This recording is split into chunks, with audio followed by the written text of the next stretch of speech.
नमस्कार वाघ साहेब. नमस्कार नमस्कार. काय कशी तयारी चालू आहे? तयारी सर्व शिवसैनिकांच्या जोरावर आणि शिवसेनेचे सहयोगी आमदार शरददादा सोनवणे यांच्या माध्यमातून कुसूर सावरगाव जो गट आहे आपला जिल्हा परिषदेचा, अतिशय जोमदार वातावरण आहे. अनेक इच्छुक आहेत आणि त्या इच्छुकांमधून एखादा जो आमचा शिवसेनेचा शिवसैनिक जो बाळासाहेबांच्या विचारावर चालतो, जो दिघे साहेबांच्या विचारावर चालतो, त्याला निश्चितच हा विभाग नेहमीच शिवसेनेच्या पाठीमागे राहिलेला आहे आणि तो निश्चितच विजयाचा कौल दिल्याशिवाय राहणार नाही.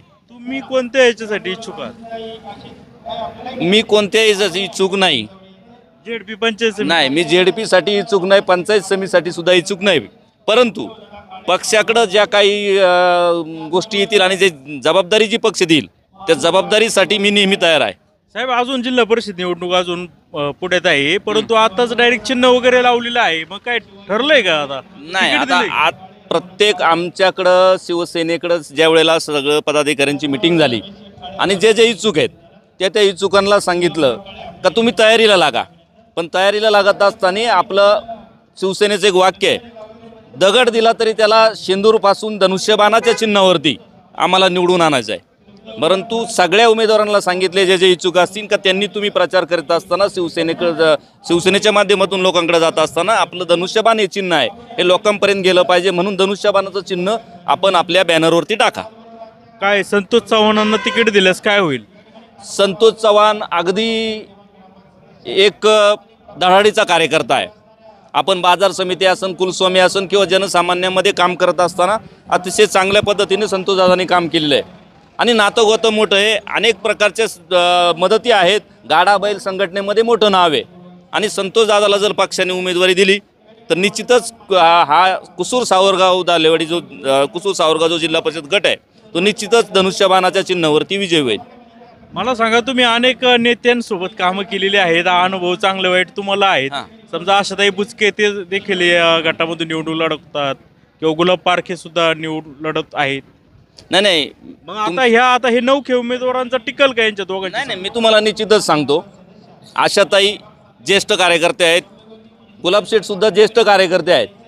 परंतु तरुणांना संधी देत असताना संतोषदादासारखा एक नवतरुण आहे आणि ह्या ज्येष्ठ मंडळी मी तर म्हणतो त्यांना सहकार्य करायला पाहिजे. आणि कोणताही उमेदवार जो आपण म्हणतो का तो नौका आहे, परंतु आशाताई ज्या वेळेला ह्या विभागामध्ये आल्या किंवा गुलाबशेठ या विभागामध्ये आले ते सुद्धा नौकेच होते. यांनी त्यांचंही काय पहिलं इथं काम नव्हतं.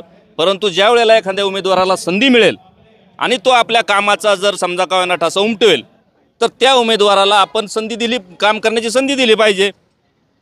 मग यांनी थांबलं पाहिजे असं तुम्ही सल्ला देताय का? हो, तरुणांना पुढे घेतलं पाहिजे ना. मी मागच्या विघ्नहरच्या बाईटमध्ये सांगितलं होतं या सगळ्या ज्येष्ठ मंडळींनी, मी म्हणणार नाही का त्यांनी थांबलं पाहिजे, परंतु कुठंतरी कौतुकाची थाप, कार्याची थाप ह्या ज्येष्ठ मंडळींनी तरुणांच्या पाठीवर मारली पाहिजे आणि तरुणांना संधी दिली पाहिजे. पण आता शिवसेना 2 पक्षात विभागलेली आहे. आता तिकडून गुलाब पारखे आहे. आता गुलाबशेठ पारखे कधी राष्ट्रवादीत जातात, कधी शिवसेनेत येतात, कधी मी नाही लढत मुलगा लढणार, असे काही ना काही त्यांची वक्तव्य. निश्चितच त्यांचा पाय एका ठिकाणी नाही आहे. आता मतदार योग्य तो निर्णय घेतील. स्वार्थासाठी इकडं तिकडं जाणारी मंडळी परत माघारी फिरायचं, परत पुढं जायचं. आता पाठीमागं त्यांनी म्हटले विभाग त्यांच्या ताब्यात असताना त्यांनी काय म्हटलंय का माझी घुसमट होती. आता मालकच जर म्हणला माझी घुसमट होती तर शिवसैनिकांनी जायचं कुठं? काय कारण असेल तिकडे जाण्यामध्ये? राष्ट्रवादीमध्ये गेले होते, परत नंतर काही दिवसांनी रिटर्न आले. म्हणजे आपल्या सगळ्यांच्या चर्चेमधून त्यांच्या काही कौटुंबिक अडचणी असतील, शासकीय अडचणी असतील, त्यांच्या काही शासकीय अडचणी असतील, कौटुंबिक अडचणी असतील, म्हणून त्यांनी सांगितलं का मला घुसमट होते, माझं संपूर्ण कुटुंब राष्ट्रवादीत जातं आहे. पण त्यांना मुळात म्हणजे हा प्रश्न त्यांनाच विचारला पाहिजे. आणि आमच्या दृष्टिकोनातून एक विरोधक म्हणून त्या दृष्टिकोनातून मी मागेही सांगितलं का गुलाबशेठनी सुद्धा तरुणांना संधी दिली पाहिजे, विकी भाऊला पुढं काढलं पाहिजे. मग आता संतोष चव्हाण निगरी बसायचं? संतोष चव्हाण कसं? संतोष चव्हाण हे तरुण आहे ना, संतोष चव्हाण हे तरुण आहे, विकी पारखे सुद्धा तरुण आहे. आणि उद्या जर समजा का ना आशाताईच्या कन्या ज्योतिताई दुरापे आल्या त्या तरुण आहेत, अशा तरुणांमध्ये संधी दिली पाहिजे. चांगली रंगत आली पाहिजे अशी इच्छा दिसते. नाही, रंगत म्हणण्यापेक्षा कसं असतं, घाटामध्ये ज्या वेळेला आपण 4 बैल झुपतो त्यावेळेला जो अनुभवी बैल आहे तो त्या जुकाडावर टाकला जातो, नवीन बैल पुढे घेतला जातो. मग आता समजा काय आहे ना, ही नवीन मंडळी त्यांनी पुढे घेतली पाहिजेत ना. का आता मला एक शेवटचा प्रश्न आहे तुम्हाला. आता शिवसेना 2 पक्षात ही केली, कार्यकर्त्यांमध्ये संभ्रम आहे, नक्की कुणाच्या पाठीमागं या कार्यकर्त्यांना राहायला पाहिजे? मुळातच कार्यकर्त्यांनी योग्य उमेदवाराच्या पाठीमागं राहायला पाहिजे. शिवसेना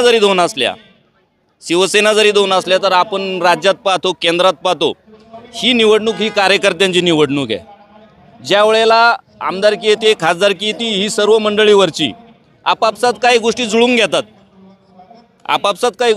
घेतात आणि त्या पद्धतीनं आपलं नियोजन करतात.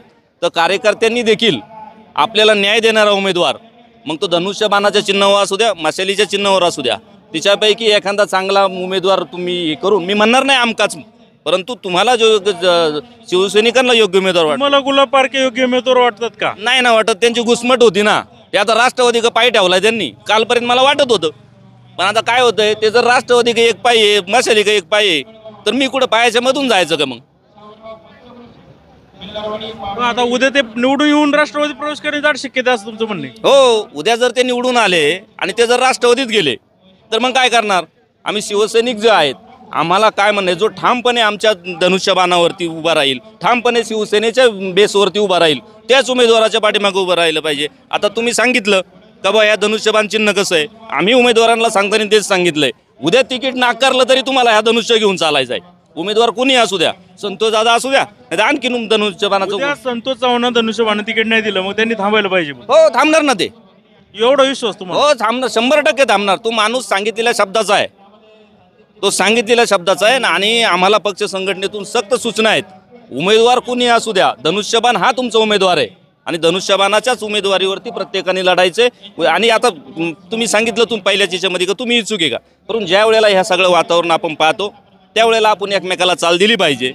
चांगल्या पद्धतीचं काम जर संतोषदादा करीत असेल किंवा आणखीन कोणी उमेदवार करीत असेल तर त्यांना चाल दिली पाहिजे ना. कुठेतरी मागं थांबलं पाहिजे. संघटनेने मला उपजिल्हा प्रमुख म्हणून पद दिलंय, मी त्याच्यात आनंदी आहे. धन्यवाद सर. तुम्ही काय सांगाल? नाही, मी प्रशासनात काम केलेला माणूस आहे, त्यामुळे मी काही या संदर्भात काही बोलणार नाही. तुम्ही आलात कशाला? आम्ही संतोष दादा माझे व्यायी आहेत म्हणून आलो मी. अच्छा, मग आता काय वाटतं? व्यायाने सांगितलंय म्हणून मी आलो. आता व्यायी वगैरे आता हे सगळं झाले, एकंदरीत ही सगळी लोक जमले, त्यावरून काय वाटतं? नाही, आता वातावरण त्यांच्यासाठी चांगलं आहे, दादांसाठी वातावरण चांगलं आहे. मला त्या संदर्भात काही म्हणायचं नाही, काय बोलायचं ठीक नाही. आहे, धन्यवाद, आग्रह धन्यवाद. केला थँक्यू म्हणून मी आलो. बरं. नातेसंबंध